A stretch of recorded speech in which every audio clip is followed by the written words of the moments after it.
तो जय हिंद, वंदे मातरम मेरे प्यारे भाइयों और बहनों। मैं BSF head constable radio operator आप सभी को बता रहा था मैं कि आज रेडियो ऑपरेटर और रेडियो मैकेनिक तथा बीएसएफ ट्रेडमैन के फिजिकल चालू हो चुके हैं। ऑल सेंटर पे लगभग लगभग सभी के फिजिकल का टाइम हो चुका, मतलब कि जो जिनको क्वालिफाइड होना था वो क्वालिफाइड हो चुके और जिनको डिसक्वालीफाइड होना था वो डिसक्वालीफाइड हो चुके आज के रिव्यू के अनुसार।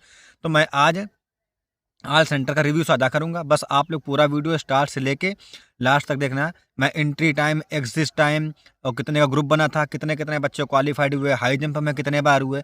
तो रेडियो ऑपरेटर, रेडियो मैकेनिक वाले पूरा ध्यान से वीडियो को वॉच करना। आपका इसके बाद कोई भी डाउट क्लियर, मतलब आपका इसके बाद कोई भी डाउट नहीं रहेगा, ऑल डाउट क्लियर हो जाएंगे। ये देखिए मैंने आज बीएसएफ रेडियो ऑपरेटर वाला ये स्वेटर पहन रखा है। तो चलिए दोस्तों स्टार्ट करता हूँ। सबसे पहले मैं ऑल सेंटर के लिए उठाता हूँ। सबसे पहले मैं छावला कैंप दिल्ली का मैं रिव्यू बता रहा हूँ आप सभी को। वहाँ पे कितने 320 की रिपोर्टिंग थी। उन 320 में कितने, मतलब कि 320 की रिपोर्टिंग थी और 320 में ये मान लो कि कम से कम 30% बंदा नहीं पहुँच रहा। 320 में वही समथिंग मान लो कि 270 275 270 का समथिंग बता रहा था भाई हमारा, जिससे बात हुई है वो बता रहा था कि इतने लोग प्रेजेंट हुए थे। हाँ, रनिंग में बहुत कम ही बाहर हो रहे हैं, रनिंग में बहुत कम ही बाहर हो रहे हैं। और वो ये बता रहा था कि स्टाफ बहुत ही सपोर्टिव है। रनिंग में बहुत कम बाहर हुए तो रनिंग में मतलब बोला था कि हमारे बैच में एक भी बाहर नहीं हुए थे। तो टोटल 300 में वो 3-3 का ग्रुप बना रहे थे, कहीं कहीं 50-50 का ग्रुप बना, कहीं कहीं 100 का ग्रुप बनाए हैं। जैसे 2 ग्रुप उन्होंने 50-50 के बना लिए, 100 का ग्रुप बना लिया। इस हिसाब से पूरा प्रोसेस चल रहा है। तो मैक्सिमम 50-50 के ग्रुप बने हैं। अब फिर जब मैंने उससे पूछा तो उसका ग्रुप 50 का बना था। अब उन 50 ग्रुप में कोई भी रनिंग से बाहर नहीं हुआ, कोई भी रनिंग से बाहर नहीं हुआ। कोई भी, बाकी सेकंड वाले ग्रुप से बाहर हुए थे, लेकिन पहले ग्रुप से बता रहा था कोई भी ज़्यादा दिक्कत नहीं हुई थी। और फिर जब ये हो गया तो फिर उसके बाद में वो आपको जो जो बंदे क्वालिफाइड होते जाते थे उनको वो हाई जंप के लिए ले जाते थे, और जो जो बंदे रेस में डिसक्वालीफाइड हो रहे थे उनको वो वहीं पे रोक लेते थे। एक चीज़ आपको बताना भूल गया कि सबसे मेन चीज़ है कि डॉक्यूमेंट मतलब डॉक्यूमेंट आपसे कौन कौन मांगे जा रहे हैं। तो जब आप वहाँ पे एंट्री मारोगे तो डॉक्यूमेंट में आपसे मांगे जा रहे हैं print admit card, physical admit card और आपका एप्लीकेशन स्टेटस वाला और आधार कार्ड की ओरिजिनल आईडी, और आप 1-2 फ़ोटो पासपोर्ट साइज अपनी करा लेना, जिससे आपको कोई दिक्कत ना होगी। और अपने साथ एक बाल पेन लेके जाना, क्योंकि वहाँ पर आपसे 2-3 फॉर्म भरवाए जा रहे हैं। तो इस चीज़ से आपका पूरा पूरा प्रोसेस चलेगा। दूसरा चीज़ दोस्तों मैं आपसे बता रहा हूँ कि फिर जब हाई जंप होने गई तो मैक्सिमम बंदे हाई जंप में बाहर हुए हैं। मैक्सिमम बंदे हाई जंप में, कई कई तो ग्रुप में हाई जंप में 6-6 7-7 8-8 बंदे बाहर हो गए। 50 में जो जो ग्रुप बना था 8-8 10-10 बंदे बाहर हुए हाई जंप पे।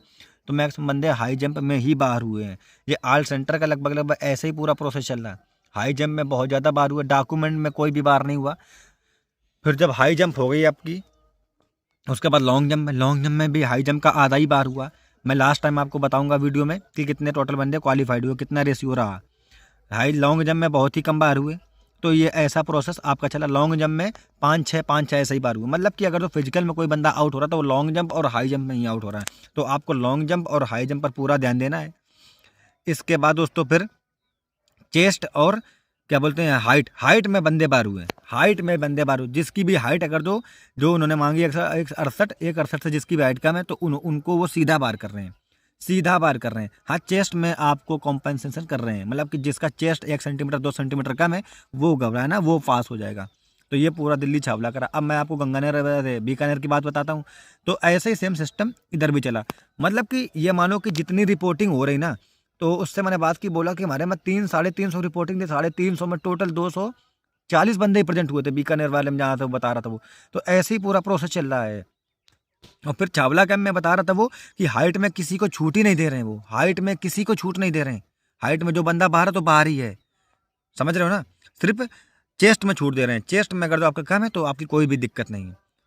डॉक्यूमेंट वेरिफिकेशन में किसी को बाहर नहीं कर रहे हैं वो। और क्या बोलते हैं, हिल एरिया वाले सर्टिफिकेट जिनका है ना, वो अपना सर्टिफिकेट भाई लेके जाना, अगर जो आपको छूट चाहिए तो। नहीं तो आपको सर्टिफिकेट के तहत छूट नहीं मिलेगी। तो ये पूरा प्रोसेस था। तो छावला कैंप में टोटल जो कैंडिडेट पास हुए थे वहाँ पे वो लगभग 220 यानी 230 के समथिंग बता रहा था। 220 यानी 230 के समथिंग बता रहा था, इतने बंदे पास हुए हैं। तो भाई इस बार अपने पूरा जोर लगा देना। इस बार मैं आपसे बता रहा हूँ 100% जो है ना, 100% बंदा जो फिजिकल क्वालिफाइड करेगा उसका रिटर्न में नाम आने रिटर्न में आज ज़्यादा अच्छा भी नहीं कर पाएगा तो पास हो जाएगा, क्योंकि वैकेंसी बहुत कम है। बंदे फिजिकल में बहुत बार हो रहे हैं, ट्रेडमैन में तो बहुत ही बार हुए हैं। RORM में तो खैर उतना बार नहीं, चूँकि इसमें 8 मिनट का टाइम दे दिया, 6.5 मिनट का टाइम होता तो 100% बहुत ही बार रहती। सेम यही प्रोसेस बॉन्सी 95 बटालियन का मैं आपको बता देता हूँ। जो 95 बटालियन में चल रहा है उधर 95 बटालियन में 309 की रिपोर्टिंग थी, जहाँ पे 289 लोग प्रेजेंट हुए थे। उन 289 में से कितने रनिंग में दो बंदे फेल हुए थे। डॉक्यूमेंट वेरिफिकेशन में एक बंदे के प्रॉब्लम आई थी, तो डॉक्यूमेंट में भी अपना देख लेना।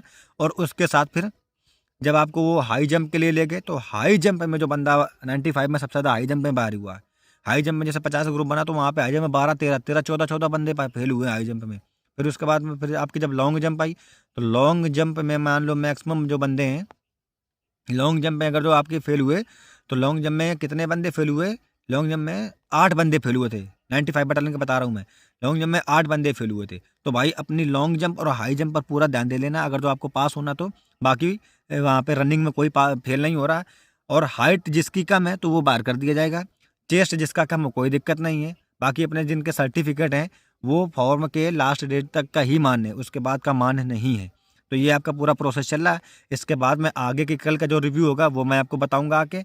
लगभग हर जगह का ये चल रहा है। मेरू कैंप, हजारीबाग, वहाँ तो बहुत ही टफ चल रहा है। तो मतलब ऑल सेंटर का रिव्यू यही चल रहा है कि जैसे मान लो 310 की रिपोर्टिंग है, तो वहाँ पे लगभग 30% जो है 35% बंदा प्रेजेंट ही नहीं हो रहा है। तो 310 की जैसे रिपोर्टिंग है, तो अप्रोक्सीमेटली वहाँ पे 270 260 ऐसे बंदे प्रेजेंट हो रहे हैं। उनमें से 40-50 बाहर ही हो रहे हैं। तो लास्ट तक आते आते 200 बंदे बच जाते हैं आके। समझ रहे हो ना? मतलब कि 60% टोटल पास का रेशियो आ रहा है।